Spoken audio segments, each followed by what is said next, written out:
This episode is brought to you by Shopify.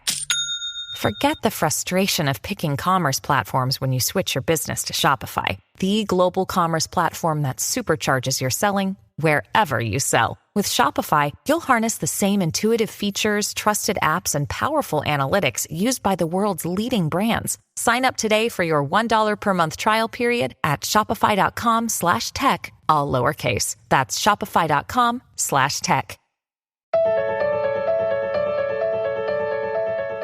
If you use Twitter at all, I have no doubt that you've somehow come across one of Jonny Sun's tweets. They are hilarious, they are introspective, they are thoughtful, they're a little bit cynical, but at their core, they're all hopeful.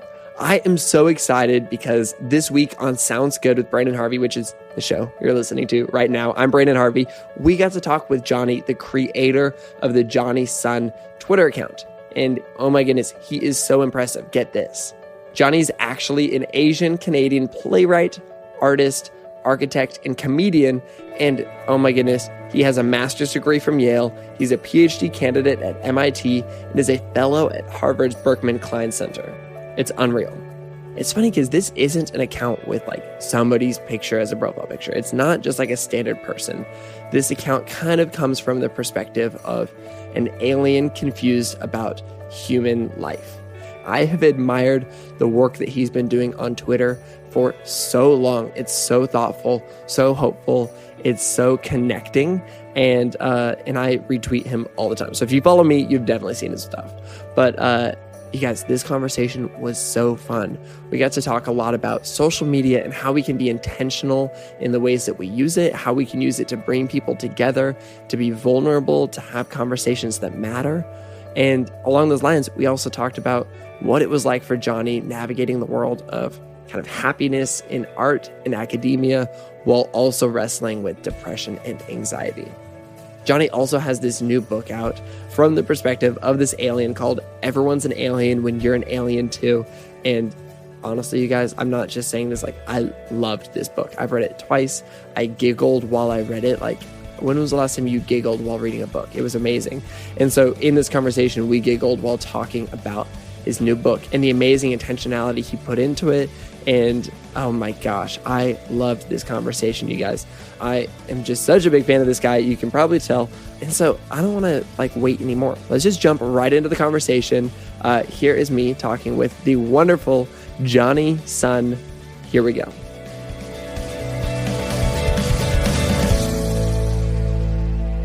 I was trying to think about the very first time that I came across your work.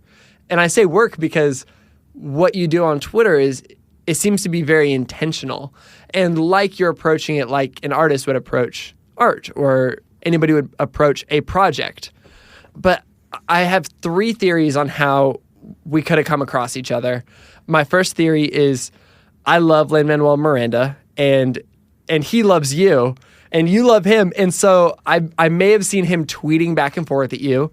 Idea number 2, a ton of people just a ton of my friends definitely follow you. And I've seen you retweeted from time to time. And so it could have just been that culmination. But lastly, which I think might be the most accurate, is our mutual friend, Adam J. Kurtz, who's a former podcast guest. You guys are buddies. And he's talked very nicely about you to me in person. And so that could have been the very first real time that I was like, this guy's awesome. Oh, thank you so much. And yeah, Adam is such a wonderful force of nature as well. Yeah, I think that... As are you. I was and when Adam kind of told me about you, I went and looked at all your work, and I was like, this is so cool that we're all interested in talking to each other and becoming friends. Yes, this is the best. We'll do another podcast episode where the 3 of us just hang out, but we maybe just won't record it, and then we'll just eat food while we do it. Oh, that sounds great. That sounds great. We're reinventing the podcast medium. Oh, it's fantastic. It's like you and me and him all listen to it, and we are part of it, and we could just call it a conversation.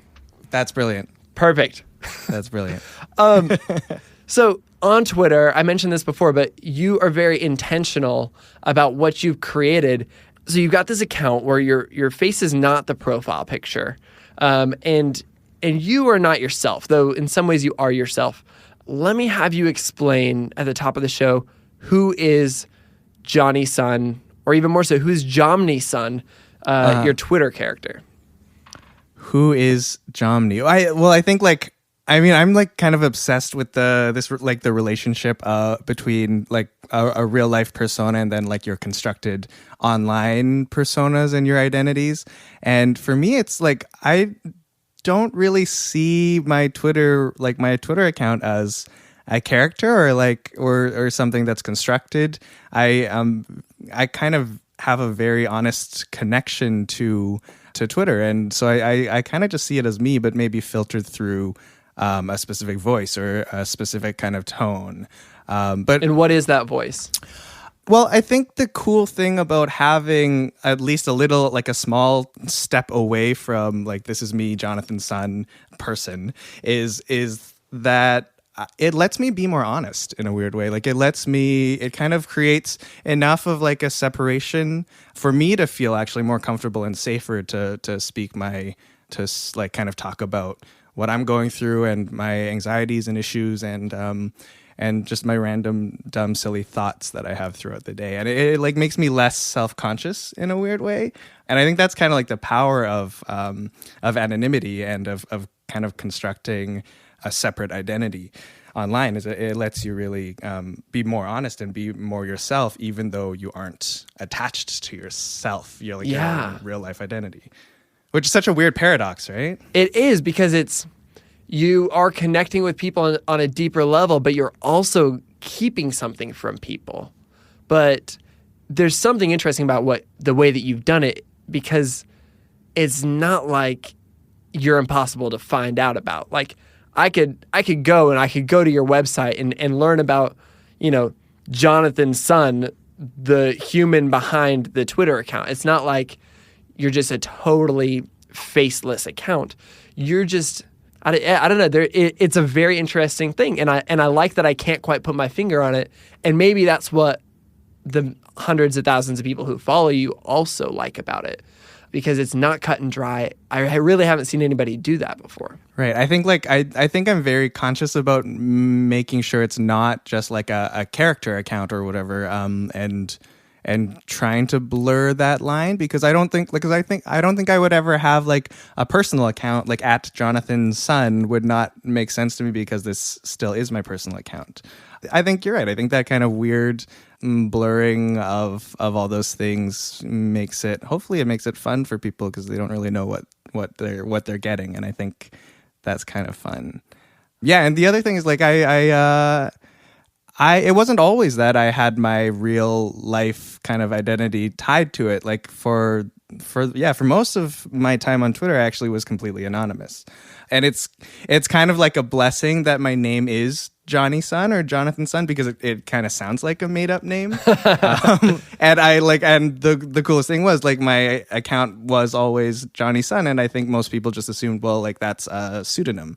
Yeah, so I never really had like anyone like search for me by that name, but eventually I did kind of put my real identity somehow linked to it, and yeah, the reason I did that was for a while I just like I had like a healthy dose of fear of the internet, or like I think everyone's kind of like a little bit afraid of the internet, and I think a lot of people do have like those kind of issues and want to be a bit separate. But the other thing is like I think I realized that I had never really seen that. I'm an Asian Canadian, and so I'd never seen Asian Americans or Asian Canadians really represented in comedy or entertainment that much. And so part of my thought process was like, well, I feel like my own identity might bias how I'm perceived online. Like I kind of wanted my work and my words to be the reason that people were interested in me, and not kind of like that first weird bias. Interesting. Would you say that it was you saying, I don't want people to immediately associate me as an Asian American, or is it just that you wanted it to be totally separate from that? Yeah, break that down a little bit. Well, I think my experience as like an Asian American doing comedy or trying to do comedy was, I think there is a lot of weird bias. I've had moments like when I was interested in improv and doing sketch comedy in Toronto where like I was made to play like the Asian character a lot, yeah. or people would kind of like do the weird microaggressions like, oh well, like we've never like seen an Asian do this, or like what are you doing here? This doesn't make sense to me. And so you just wanted to create comedy without any of that associated with it. Yeah, and I think like part of that was just like I wanted the work to speak for itself, and I'd only ever found that my racial identity got sort of in the way, which I think is very unfortunate, and I think that's like the biggest reason why Asian representation in the media is such a big, important discussion, and I'm really happy that it's happening now because it's getting better and better. I think my personal experiences with trying to like break into comedy has made me a little bit sensitive to that. Let's talk a little bit more about your background in comedy and also your background in so many other things, because you aren't just, a Twitter personality, an author. You are an architect, a designer, an engineer, a playwright, a comedian, and a PhD student. Like, you have all of these things going on, all of these skills underneath your belt. This is just what the people on Twitter know you for, but other people know you for, in these other little subcultures, know you for, architecture, engineering, all these things. Which craft came first in all this? Or not even craft, which interest came first for you? As long as, like, as far back as I can remember it kind of all existed at all times. And I think like when I was a kid, I was like drawing my own comics and writing my own stories and being like super creative and interested in art and like and music. And I like did jazz dance when I was a kid and all these different very like in the big arts bubble. But I was also, I loved like the maths and the sciences. I loved like all the STEM fields. And I think like that's always that kind of those two things have always existed in my understanding of myself and in my kind of perception of the stuff that I've always wanted to do. And so it's like I think the complicated answer is like it's kind of both at all times. And I think that's like the struggle that I have always, because it just feels like I constantly feel like I there are too many things that I want to do and not enough time and not enough like space to do it all. So I'm trying really hard to just to stretch and do everything that I want to do. I would imagine that you feel pressure now and probably felt pressure growing up to just pick one thing. What's helped you fight that maybe push from others, and maybe even I would imagine there's an internal fight over that as well.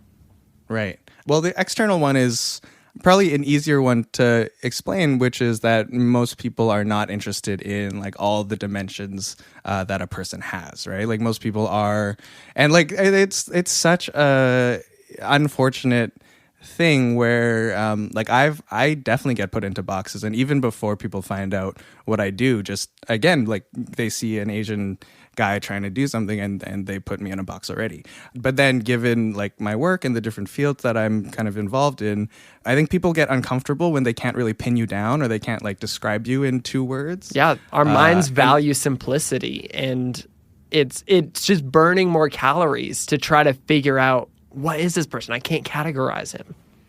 Right. And then people get like frustrated or confused, or like the worst part, like the worst reaction I get is when people like when they hear about, and not just to me, but when people hear about anyone doing more than kind of one thing, is their reaction is like, oh, well, this person must not take this thing seriously if they're also doing all these other things. And that's like kind of the hardest thing to get through, because when someone thinks that, then you basically don't have an ability to like really connect with that person, because they don't think you're taking what you're doing seriously. And for me, like my argument is, well, if someone is going through all the work to do more than one thing and to kind of pursue more than one interest, that means they're taking both of those things much more seriously, because they can't let either of them go. Yeah. Yeah, that's a really good way of looking at it. Right. And so that kind of goes to the internal process of thinking about this stuff, which is I've never been able to be happy just doing one thing. And the times that I have just tried, I did my undergrad in engineering, and for the first year I thought, okay, I'm in engineering school now. I have to become an engineer. I'm not going to do theater. I'm not going to do comedy. I'm not going to write. I'm not going to do all the kind of artistic stuff that I was involved in high school. And that year was the most miserable year of my life. I was going through, I think that was the first year I kind of was really struggling with anxiety and depression, even though at that time I didn't have the right tools to identify that and call it that. But that was by far one of the toughest years of my life. And I think part of that was because I was trying to box myself in and I was not able to kind of have all these different outlets that I realized I needed to have in order to be happy. Wow. Yeah. That's a really beautiful thing to kind of understand about yourself. That self-awareness, I would imagine, is really helpful, really healing. And it's really interesting because, and I would imagine it's not this simple, but if you pursuing these artistic endeavors, these maybe less STEM-oriented endeavors was what helped in some ways bring you out of anxiety and depression, the interesting thing about that is that the work that you create, and specifically, because I haven't seen your theater work necessarily, but your Jonny Sun account and your book, they really do help people acknowledge and deal with things like anxiety and depression, but you do it in a really disarming way that you kind of feel more open to listening to and talking about, because you strike this really wonderful balance between beautiful optimism and silliness while also speaking really honestly about the difficulties of life. It's just so interesting seeing the way that the thing that ended up being a tool to help you fight back against anxiety and depression ended up becoming, I think, hopeful for other people who are following along and have gotten the opportunity to witness your art. Thank you. I think it's the way I always see my work, and I think any sort of creative outlet that I have is I do it primarily as a way of me trying to figure out the world, or me trying to work through things, and a lot of it is, well, if this is who I am, what type of work do I want to see, or what type of artwork or art do I want to see in the world that would help me figure this stuff out about myself. So to me, all of this is incredibly personal, and I think that level of almost specificity that I kind of obsess over and put into even the tweets or the book or the theater work or any of those things. I think being that specific and honing down to specifically the things that I need to hear for myself, or the things that I need to kind of get out in order for me to process this, also applies to other people. And I think that's, for me, it's kind of the most amazing thing in the world, because usually I write these things and I'm like, wow, no one else is going to care about this, or this is so specific to me that I'm not sure that this would apply to anyone else. But then obviously we know, because of the way storytelling works and the way human nature is, that the more specific you get about something, kind of the more universal it becomes, and the more kind of detail that you put into work. And that was something that took me a long time to learn. When I started out writing sketch comedy, I used to always want to write these kind of morality fables, the things where you don't have a lot of specifics, and you're trying to you're trying to tell a story or talk about an idea. But I learned really quickly that you need those specifics, and the more specific you can get, the more people will be able to see themselves in these specificities. That's so true. And I feel there's two components to that. One is I've definitely found that I am not an anomaly in the world. I think that, and in some ways I'm really unique, and I've got hair that probably nobody else has it. And I've got like these weird, bizarre things about myself. But at the same time, like from a personality perspective, I find it actually really refreshing to realize that if I think some way, other people probably share that thought. Or it's like when you're in college and your professor says, hey, there's no dumb questions. If you have a question and you don't ask it, the chances are that actually somebody else has that question and they aren't asking it as well. And so I like the idea of really zooming in and examining my life publicly so that other people can hopefully see themselves in that, even if it's just a small part of themselves. But then you are so right about this idea of the most universal things are the closest things up. It's like the closest zoomed in. And so I think that's a really cool thing. And who would have thought that, your Twitter account about an alien named Jonny, which is also your life, would connect with so many people, but you're diving into really serious ideas. And how do you find that balance, I guess, internally, but also when you're putting things out in the world between silliness and optimism and talking really honestly about the difficulties of life? Right. I think there probably is a tie between like that idea and me trying to like be an engineer and an architect and also like a comedian and all the things. Where like I think what I'm trying to do is paint like a whole picture, like a holistic picture of, I guess, of myself, or try to represent the different sides of me, where I think every person in the world is kind of silly and goofy and has a fun side or this kind of loose side. And then everyone is also kind of dealing with very deep personal issues. And I don't think one needs to separate those two. Like I think that, at least with my own struggles with like anxiety and depression, is that I have days where I am unable to do things. Where I am in bed all day. When I was working on the book, I had days where I would literally sit at the page with my pen in my hand and not be able to bring it to paper.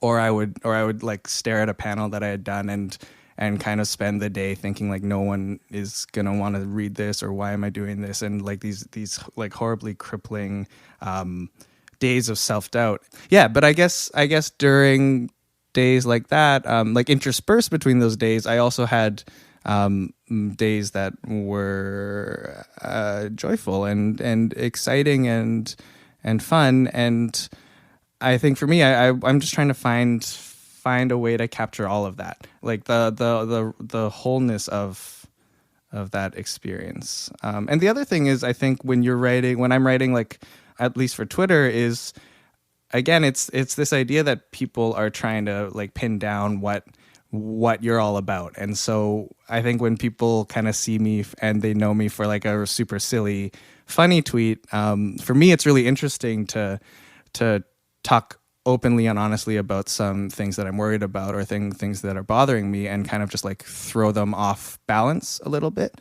Because I think that level of like surprise creates like a deeper emotion and a deeper bond to someone else. Like I want to like understand like all the different contradictions of people at all, like all the time, right? Like I don't want to see someone and just be able to pin them down or have them present like a one-sided version of themselves.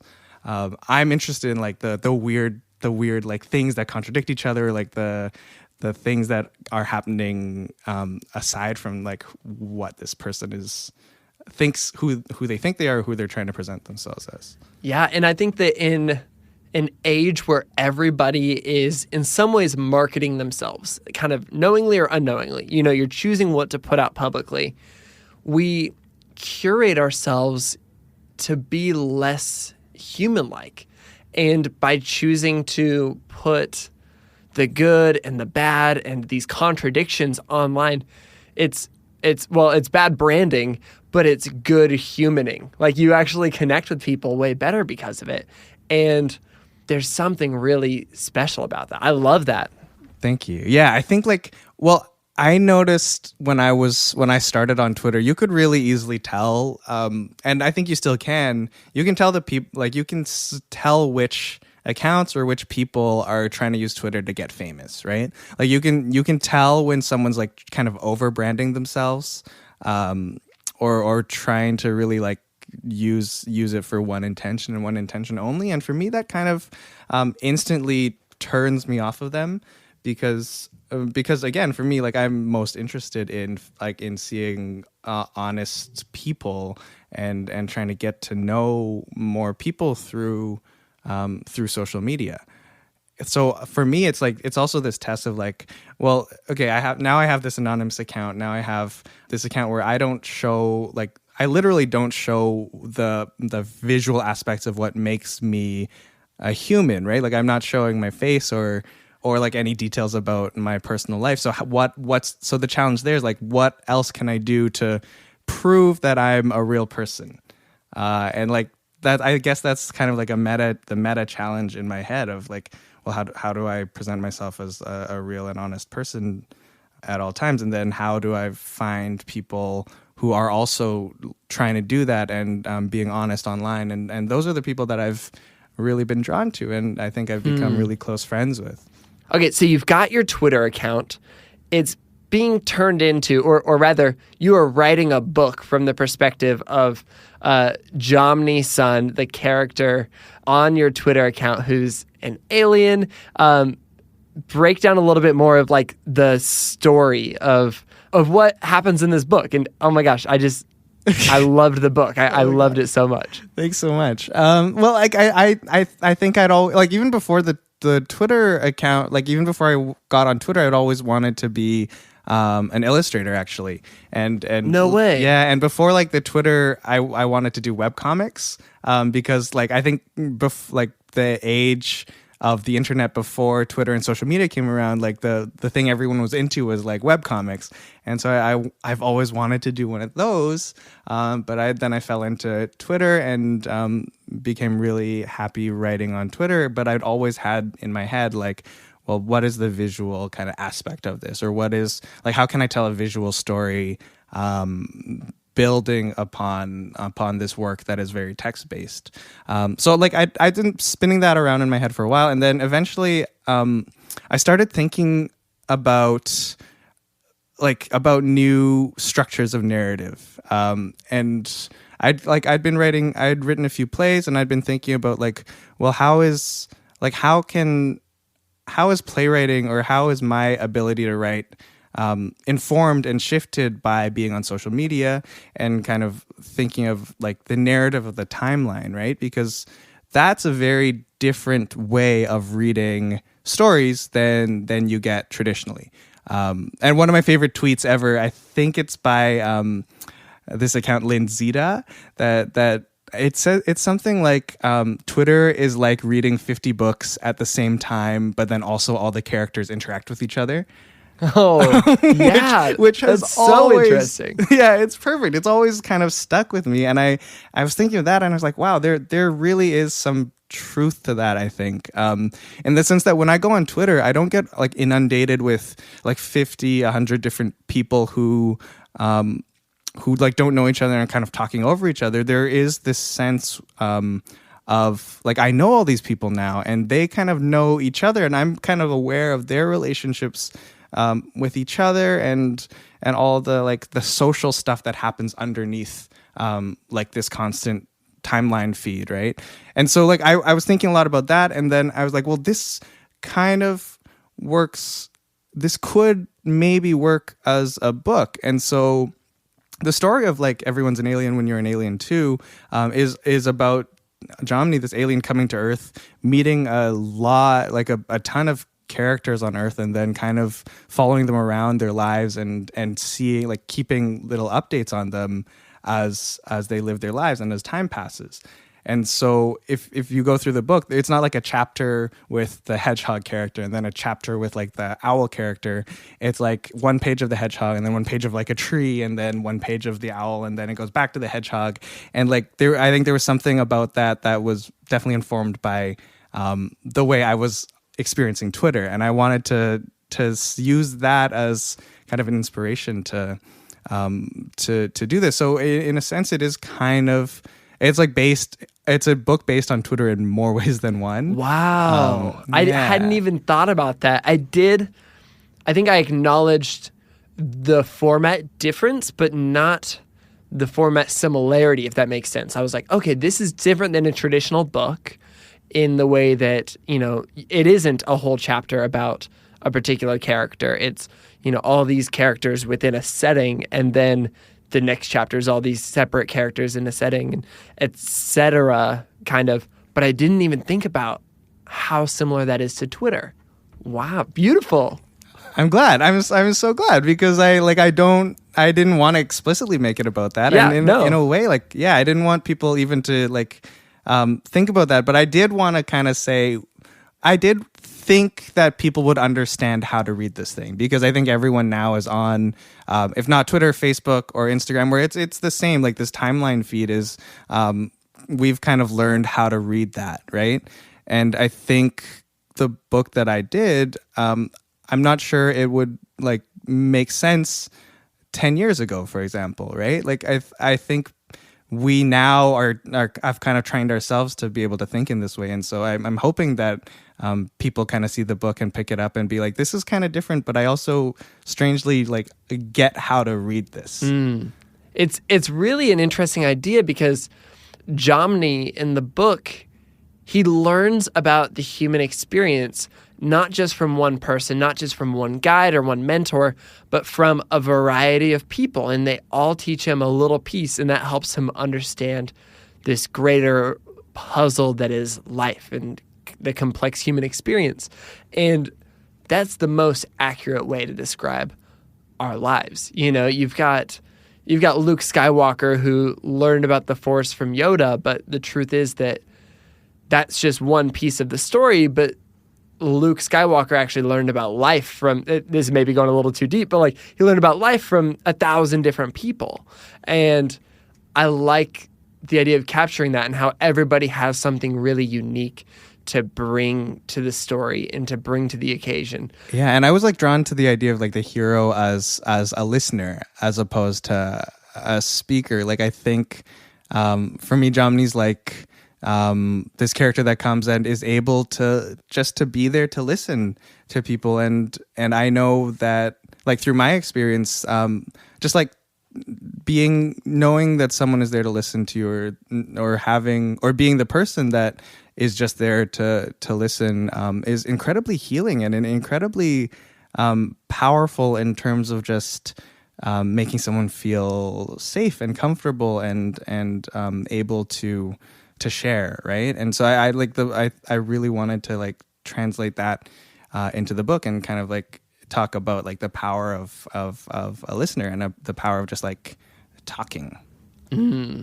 That's really good.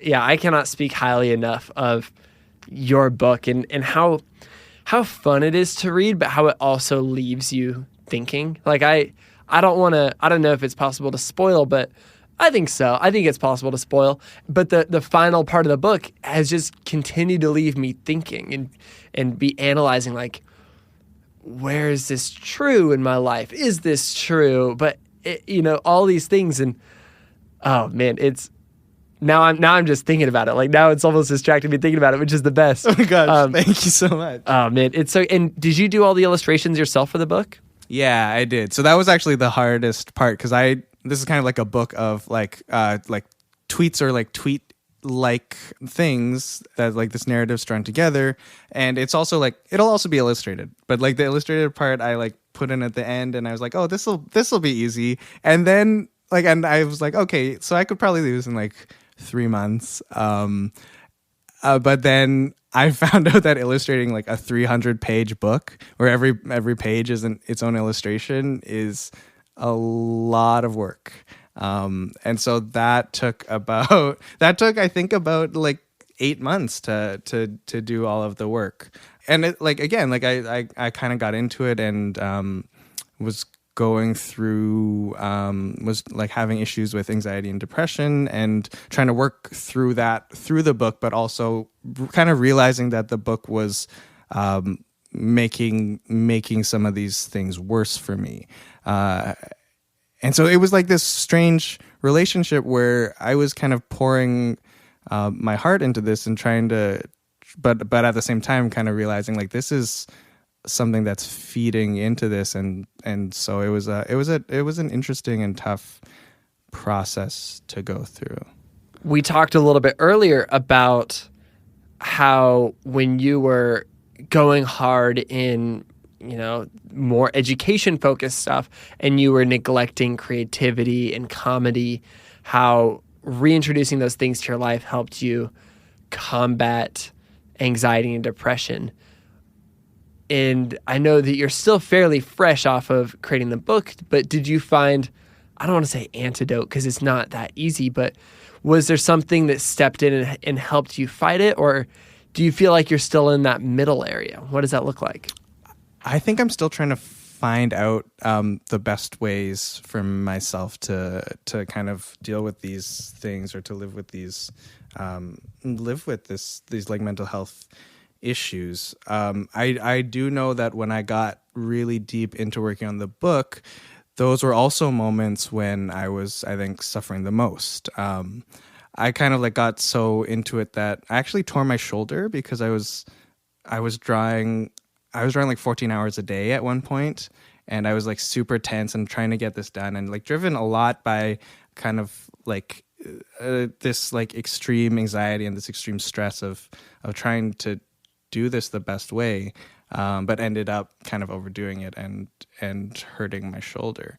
So I think the thing that I've figured out about myself is, and this is the hardest thing for me to do, but is to take breaks and to find a balance. And I learned that I had to kind of force myself away from this project that I loved doing. Like this is my dream to have done, to do a book and to kind of get to spend a year of my life working on a creative project is the best thing. But I also realized, well, this is also mental work, right? This also takes energy, and it is a form of work, and so I need to give myself a break from that as well. So yeah, I think finding that balance and being able to turn off was something that still is very difficult for me. And that self-care is key. Absolutely. And I think that's something that you've done a really good job of talking about, especially online and through, another little fun piece of technology that you're involved in is you've got a little bot on the internet, the Tiny Care bot. Yeah, it's my little Horcrux. It'll live on way after your death. Right. Yeah. Reminding people to drink more water, please. Right. And it's like I'm so glad we remembered to talk about that, because that was that was something that I made for myself. That came out right after I made that right after the election. And in November, my friends were all kind of horribly upset, and I remember I was stuck in bed. Like I couldn't get out of bed. I couldn't function, and I found myself just obsessively on Twitter all day, just trying to find an anchor to center all this stuff that was happening, and obviously not being able to find anything because everyone was kind of going through this communal group process of trying to understand what was happening. And for me, I was like, wow, I realized that, okay, I actually need an external thing for me to be a little bit accountable to take care of myself. And so I was like, I'm going to make this bot that will show up on my Twitter feed. So when I'm scrolling through Twitter for hours on end, I'll have to see it and then be forced to kind of reckon with it. And it'll be right there in my timeline. So I have to deal with it. So that's kind of what I did. I made this bot purely for myself in a way that, again, in a way that I built it with the language and kind of with the emojis and the aesthetic that would appeal to me, that would probably get the best response out of me when I saw those tweets. And then eventually I was like, well, this kind of might help other people as well. And so I tweeted about it, and it turns out that a lot of people found it helpful and useful. And so I'm so happy that happened. Yeah. And I love that it started off as something where you're just like, I need this. And it's kind of coming back full circle, because it turned out that when you created something really specific for a specific need you had, other people were able to connect with it deeper. Right. Absolutely. And I think that's like my ultimate lesson, or the thing I've learned throughout my entire life about like creative work, is not to think about like what other people want to see or what other people like. It doesn't help me when I'm like, here's what other people would like, or here's kind of the thing that other people would want to see or read or whatever. It's for me, it's what kind of would make me really happy to see out in the world, and then to make that version, and then that's going to be more intriguing and interesting and honest to everybody else. Actually, I was going to mention this to you because I don't think a lot of people realize this, but if you click on your tweets and then you look at the replies, you are actually replying to a ton of these people. And you're not just saying like, thanks, or like, haha, your response was funny. You're like saying, oh, Brett, great tweet. That was awesome. You're building relationships on Twitter. What's that process been like? Not just allowing other people to connect with you and see themselves in you, but you're connecting with others through what you're doing. Right. Well, like I think when I write, like as I was saying, like I think the stuff that I write is me like trying to like accurately capture my own personal thoughts or struggles or questions in a very specific way. And for me, the excitement of Twitter is being able to put that out there instantly and getting the feedback on that.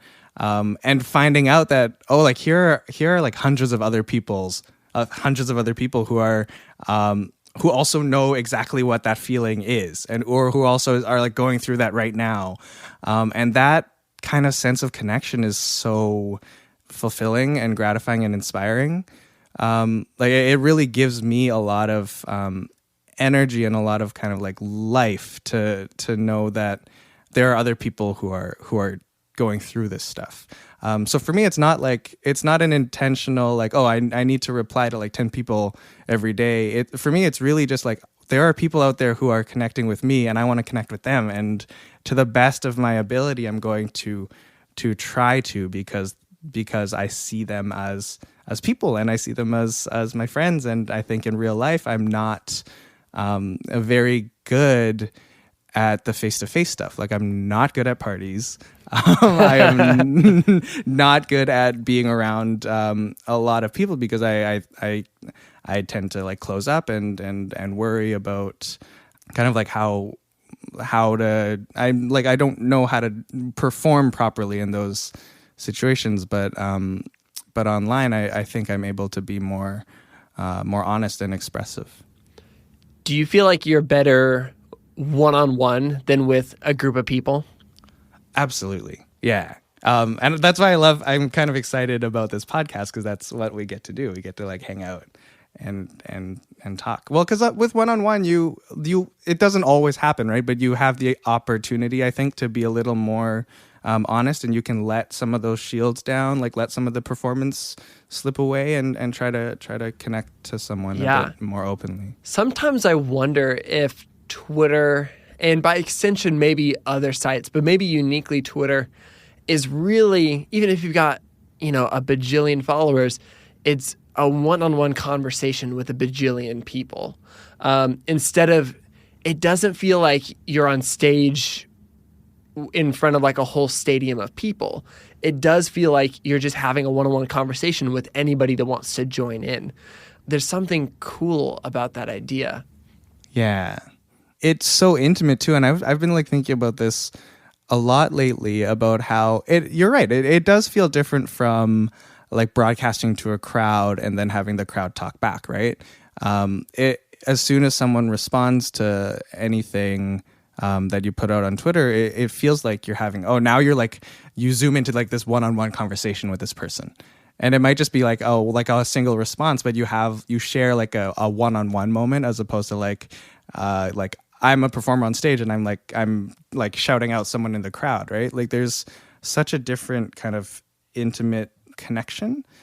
And I think that really is something that I found really cool about Twitter. And I wanted to ask you, because you have like this Instagram account where you share all these stories.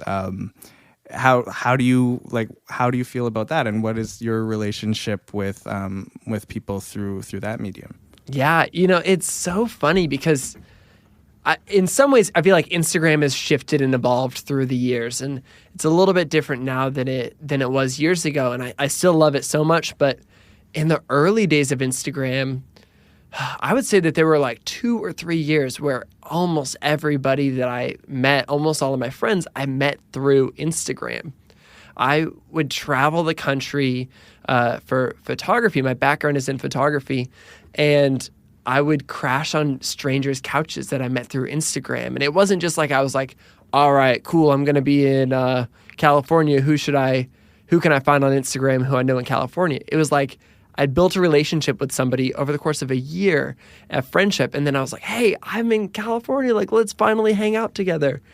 And it's really cool thinking about how that can happen. But I think that what it was I started choosing to be vulnerable. And I actually didn't make this connection to what you're doing until just now when you asked that question. But I think that I intentionally decided to say, here's the crappy things that happen in my life. And not all the time, like nobody wants that. But I'm letting people in on those moments not because I want them to like pity me or anything. It's because I know that there's somebody else having that day. And when they're scrolling through Instagram, they're seeing a whole lot of people's highlight reels, a whole lot of people's best moments of their lives. And they're thinking, well, my life doesn't look like that. But then if they can come across the story of like me missing my flight and having to pay a bunch of money and being really disappointed and disappointing somebody on the other end of that flight, like hopefully that creates a little bit more of a connection. And it ultimately did. I've met so many new friends through Instagram. Actually, one time, I just remembered this. I gave out my phone number on Instagram one time. I just was like writing, and I totally regret it now, or like not regret it, but like I would never advise anybody to do that, really. Right.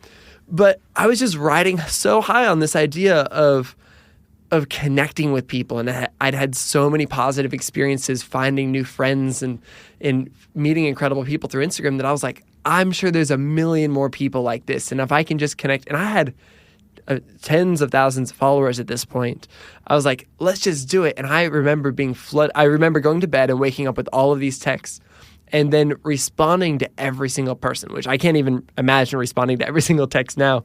Right. Just like from like people I know and friends and stuff. But I responded to every single person, and a few like incredible friendships bloomed out of that. Like I can't believe it. And so it's totally possible. Yeah, I've had so many experiences like that. Like my email is on my Twitter account, and so I get, and again, I can't respond to all of them, and I really wish I could. Like I wish I could stop time just to like form all these friendships and connections with all these people, but I get so many people like just emailing me, and I try to respond to as many as I can, and in a meaningful way, not just like, thank you for sending a message to Jonny's son.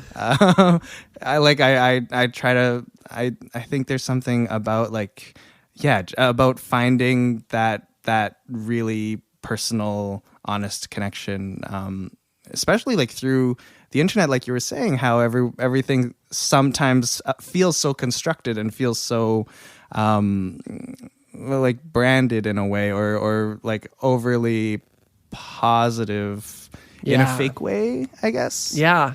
That's something I wanted to ask you about is how do you not make, because your tweets really are positive. Like there's not a single tweet, even the ones that are sad or point to the end of the world or, whatever it is, there's somehow a sense of positivity, but it never walks into cheesy. And that's intentional and an art form. And do you feel like you've figured out how you do that? I could never like say the rules, like I could never I think explicitly describe it, but I think part of it is I am both like an extreme optimist and an extremely cynical person. And I think actually you'll like, or in my experience, I found like probably the most optimistic people also are incredibly observant and incredibly intelligent and incredibly cynical because of that. And the optimism is like, I think my favorite forms of optimism and like what I consider like true optimism is understanding all the crazy dark things that happen in the world and understanding where you can be cynical and then choosing not to be, right? And then like and it takes so much more energy and so much more effort to see the good side of something or to try to stay hopeful or positive about something than it does to trash something or to be cynical and kind of admit or succumb to like the darkness. And I think that's the effort and the work that it goes into staying positive. And so for me, when I write, I think when I write about like the darker stuff, I am aware that there's like, I'm trying to find the good side to that, or I'm trying to find the positive take on that. And I'm also kind of aware of now that, I mean, we both understand, I think, our positions online where we have an enormous number of people who are looking at what we put out. And I think that's incredibly important. And I think there's an incredible kind of responsibility that you have there where you try not to put out things that will make other people feel worse about the world, because there's already enough of that anyway, everywhere. And I think the best we can do is try to help someone going through something.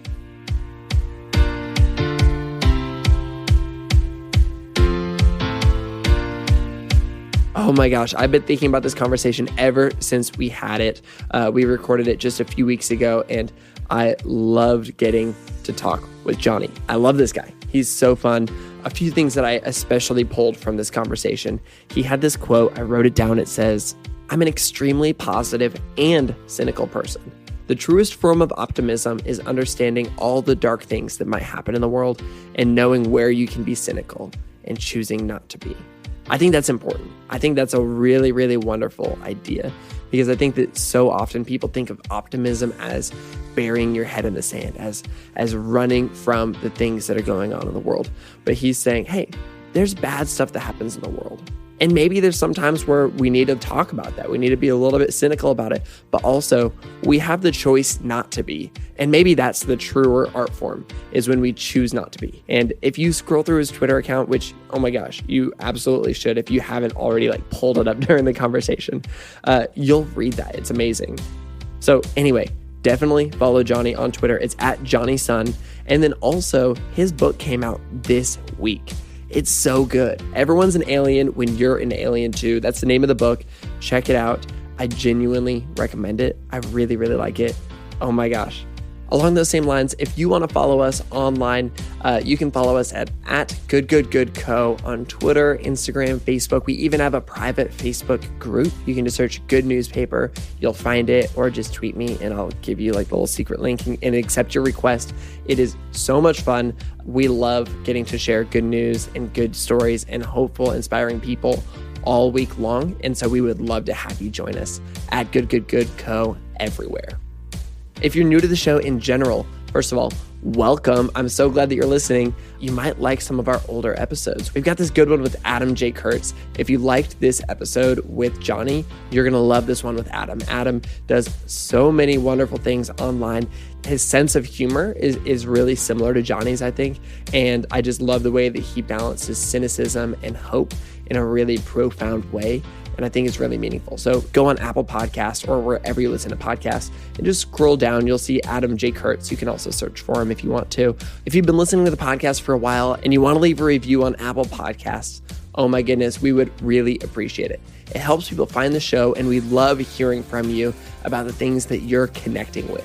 So all you have to do is open up the podcast app or iTunes and just search for Sounds Good and then leave a review right there.